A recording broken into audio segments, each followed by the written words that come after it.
In today's video, I'm going to teach you how to import contacts in Zoho Campaign. By the end of this walkthrough, you will know exactly where to go, what to click, and how to bring your contact list into Zoho Campaigns without any confusion. First, open your browser and go to Zoho Campaigns. Make sure you're already logged into your Zoho account, so you land on the Zoho Campaigns dashboard. This is your main control center, where you'll see an overview of your campaigns, reports, and general account activity. Once you're on the dashboard, look for the main navigation menu, usually located at the top or on the left side of the screen, depending on your layout. From this menu, click on the option labeled Contacts. This section is where all of your subscriber information is stored and managed, so it's the place to go whenever you need to add, import, or review contacts. After clicking Contacts, you'll be taken to the Contacts area. Here, you might see different tabs or filters, but for this process, look for and click on All Contacts.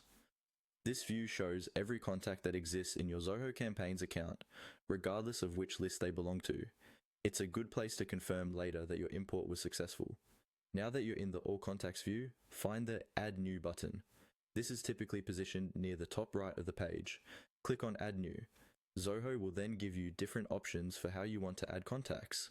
Instead of adding them one by one, we're going to bring in a larger list all at once. From the options provided, click on Import. This tells Zoho Campaigns that you want to bring in contacts from an external source, such as a spreadsheet or another system.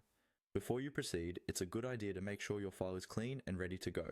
For example, save your contacts list as a CSV or Excel file, with clear column headers like first name, last name, and email address. Remove any duplicate or invalid emails to avoid errors during import.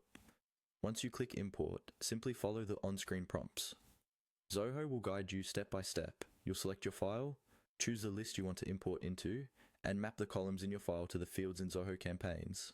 Take a moment to double check the field mapping so that names, emails, and any other details land in the correct place. When everything looks good, confirm